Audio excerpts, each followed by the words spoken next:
Hello, everyone, and welcome to this week's episode of Georgia Chiro Connection. I'm your host, Dr. Kathy, and today we are meeting with one of our speakers for this weekend's upcoming events, Jenn Dickinson. Hi, Jenn. Hi. Thank you so much for coming on. Yes, thank you so much for having me. I'm very excited to get to know your guys' group of chiropractors and see how we can be able to benefit. Absolutely. Now, I know some of the people watching are seeing those initial CPC. That means Certified Professional Coder. You've been doing this for a long time. Yes, ma'am. I've been doing this for actually 20 years. I've worked in small clinics that are straight chiro all the way up to multidisciplinary clinics, and even have a few years of working in a hospital billing setting as well. So lots of experience working with all different types of specialties in regards to coding as well as compliance. Okay. So pretty much you've seen it all, helped people do it all, and helped keep them not only compliant, but make sure that their funds are staying in their accounts and that they are doing what's right so that they could stand up to any type of audit or records check, right? Absolutely. Yeah. Very passionate about being able to help providers understand medical necessity and really break it down, not only for team members, but providers as well. So that way everybody can be working towards the same goal, which is being able to make sure if we're utilizing insurance, that we're getting paid and we're keeping our money. But if we're not utilizing insurance, how do we make sure that we're staying protected if there's a board complaint? Because we have to make sure we're watching our back on both sides.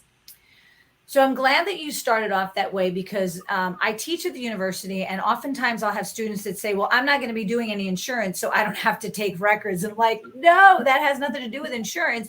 That's coming down from your state, right? You have to follow the guidelines and what you're expected to do. And I think that so many new docs and so many students are under the impression that if I don't take insurance, I don't have to do SOAP notes. I don't have to maintain records. I could just mark off that Joe came in today and that's good enough as long as I collect his payment. So can you talk to us a little bit about that so people and I know most of the people watching understand that, but I think it's the students and the younger docs that have a misconception. It does. It happens all the time that we feel like we're flying under the radar. Man, I can't tell you how many times providers call and say, listen, I'm a cash practice. I'm low volume. I'm flying under the radar. I don't expect to ever get audited. Well, nobody expects to get audited. That's not something that we're doing and intentionally trying to mislead insurance companies or the board. But, I just had a provider call me 2 weeks ago. Patient was seen for day one only. And all of a sudden he gets a board complaint. And he's like, what do I do with this, Jen?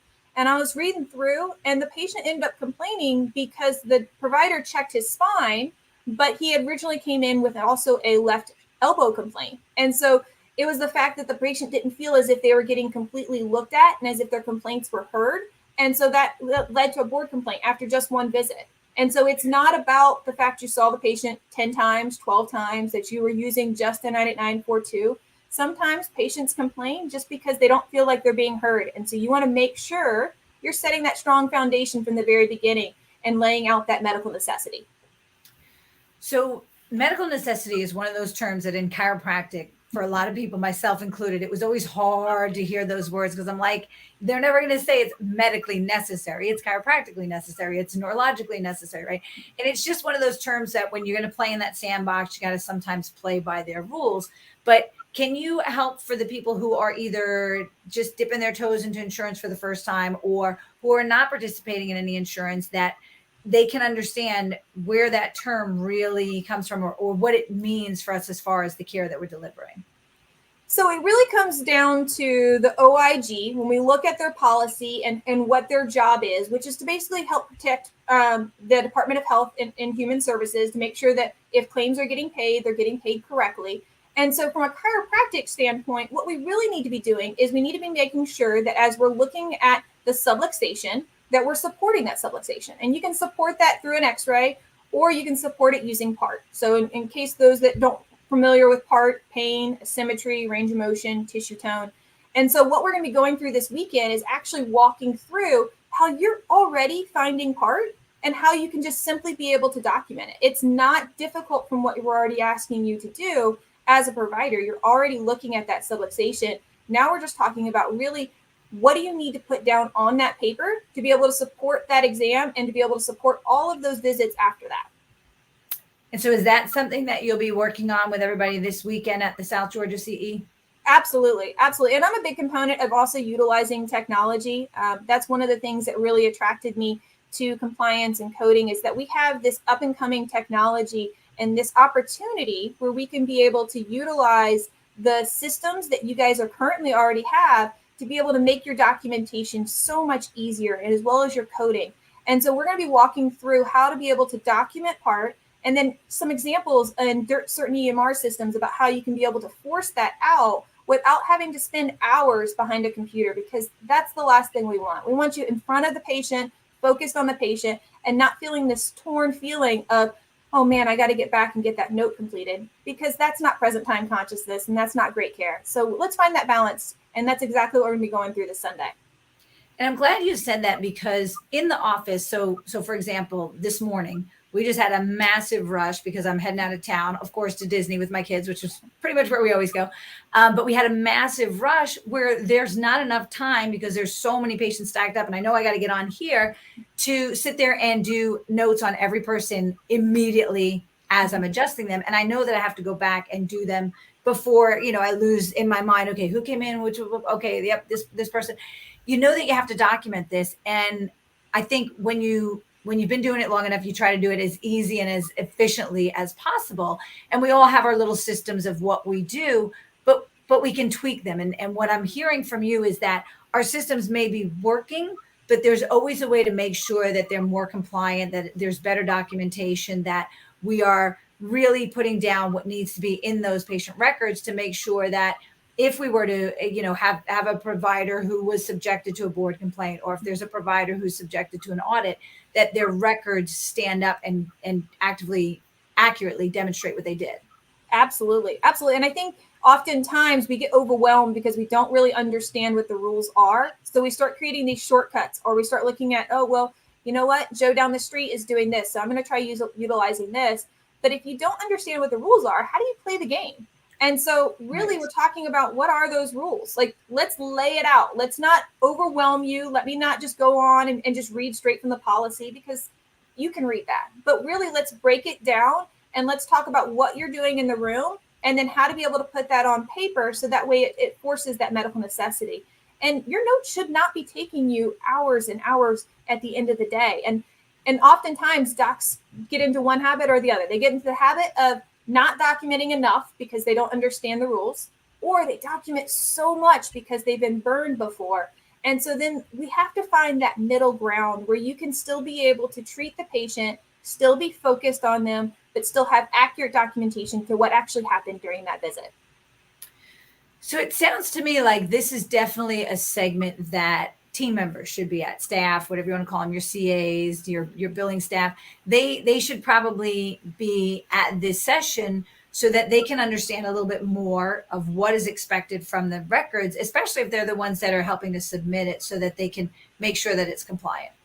I'm a big fan of bringing team members to these events, allowing them to be educated on what medical necessity looks like, and really giving them the opportunity to be able to help the provider in that documentation, because it starts with a strong intake form. So if we're getting all of those details from the patient from the very beginning, and our team members understand what's important and what we're trying to achieve, then we're not having to spend 45 minutes in the consultation room with a patient trying to just pull out basic information as they tell us about their 7 dogs.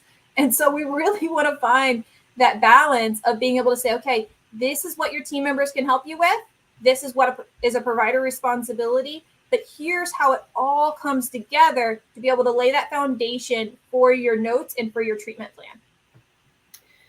So getting the actual intake form to be more specific and more detailed. Listen, I tell all of my providers, doctor time is the most valuable, then it's staff time, and then it's patient time. We really appreciate our patients' time, but we need to be able to make sure that they're giving us all of that information, because if a doctor's spending an hour in that consultation room, then how many other patients could have been adjusted, and how many other people could we have touched that day? And so really be able to utilize that mindset to really get team members on board to get all of that information before the doctor steps into the room. I think that's fantastic. That's a great way to look at that too. So can I shift gears with you a little bit? Because a couple years ago, I remember being at one of the seminars and hearing your partner in crime, Dr. John Davila, speak about the difference between documenting for pain and documenting for function. Yes. And I think had I not heard that years ago, I would still be in that mindset that like, we've got to document for pain. And I don't want to ask patients, how you doing? How's your pain scale? I want to know more important things like, how did you sleep? How are you performing at your job? How are you able to play with your kids? I want to know that stuff. I don't want to be in that pain-based model. And hearing that kind of validated, right? I don't know what the right word I'm looking for is, but like validated, made me say, okay, we're going to go in this direction, because that's really how I want patients to view what we do. Absolutely. Right? So talk to us a little bit about that, because I think there might still be a lot of docs that might be listening that aren't quite making that transition and maybe are still feeling like they're stuck in this pain-based model. And so oftentimes we find that even the docs that say they're stuck in this pain-based model are still talking to their patients about function, but then they're having to add this pain-based question to make sure that they're filling a medical necessity rule that doesn't even actually exist. So as we go through and we break down the policy this weekend, we're going to be talking about actually what does the policy say, because we want you to document just like you're talking to the patient. Pain is a short-term goal. Patients can get out of pain relatively quickly, where function takes a little bit longer. And so when we use those long-term goals, then all of a sudden we can be able to set up our treatment recommendations actually for what we're really trying to accomplish with the patient, which is getting them back to being able to walk those 7 dogs or take care of their children or lift groceries. And then all of a sudden the concept of, wow, chiropractic is not just pain-based. It's not a medical model. It's a chiropractic model. We're trying to achieve something way beyond just getting them out of pain. And this also helps be able to have the conversations with patients about, insurance, what's covered, what's not covered. Because all of a sudden, when you switch this gear and you're starting to talk about function, then they go, oh, wait, that's right. My insurance doesn't cover teeth whitening, right? They only cover teeth cleaning. They're only covering maintenance. So we get into this idea of functional based goals, then we're going to see that those patients are actually wanting to come in. They now see the purpose. And so it's a change of mindset even. So definitely looking forward to diving into the function-based goals this weekend and what that policy has to say. I'm excited for that, because I think the offices that make that shift, you see that your patients start to get it more. Because for me, I've always said, if it's a pain-based model and the patient comes in for pain and you're treating pain, there's only 2 solutions. The pain goes away and the patient's gone. The pain doesn't go away and Right. The patient's gone. But once you shift that conversation and start talking about function and making sure that the nervous system can function freely without interference and function at optimum levels, now you open up so many more conversations, which lead to conversations about their grandchildren or their coworkers or their spouse or their neighbors, because it's not about, well, I don't know anybody who's got the same kind of pain as me. Correct. No, let's take the conversation one great step further into function. And for me, I say it's not about how you feel, it's how you function. Absolutely. And that's a great place where team members can be able to change that conversation right at the very beginning. It's not about, hey, Miss Betty, how are you feeling today? It's, hey, Miss Betty, how are you doing walking your dog? How are you sleeping? It's changing that conversation right at the beginning. So this is where I'm really a big fan. Let's bring those team members in and let's make sure that they can hear exactly how they can be helping transform your practice. I love it. So now we've got that South Georgia CE coming up this weekend. It's not too late to register. You can still get registered for it. It's in a new location and a new hotel. All the information is down below. There'll also be a link for you to get registered in the comment section, and you can reach out to our executive director, Katrina Frazier, at any time through our website at georgiachiropractic.org to get more information about this upcoming event or any other event. And just as a reminder, we do live stream all of our events. So let's say you want to have your team members attend, but they can't physically be there. They can, because we live stream the events. And it's a great way to get everybody on board to understand, let's take chiropractic, let's take our chiropractic practices, let's take our chiropractic patients into a greater understanding of health, healing, and how the body functions. Absolutely. I love it. Jen, any closing words before we wrap up today? Nope. I really just want to help you guys. You're a swan. Everybody sees how graceful you are. Now let's just make sure that it's just as smooth under the surface. So let's see if we can be able to ease your guys' practice by making medical necessity that much easier. I love it. Thank you so much. I'm really excited for your session. I'm thankful that you're speaking for GCC. I know that you always bring great information. So looking forward to hearing you speak this weekend. Yes, ma'am. Thank you. Thank you. And thank you everybody for joining us right here for GCC's Georgia Chiro Connection. Check us out every Wednesday. Watch the replay. And of course, if you want to get to one of our CE events or any of our other fun philosophy events, just check out our website, our Facebook page, or reach out to us directly. We'll see you next week right here on Georgia's Chiro Connection. Bye-bye.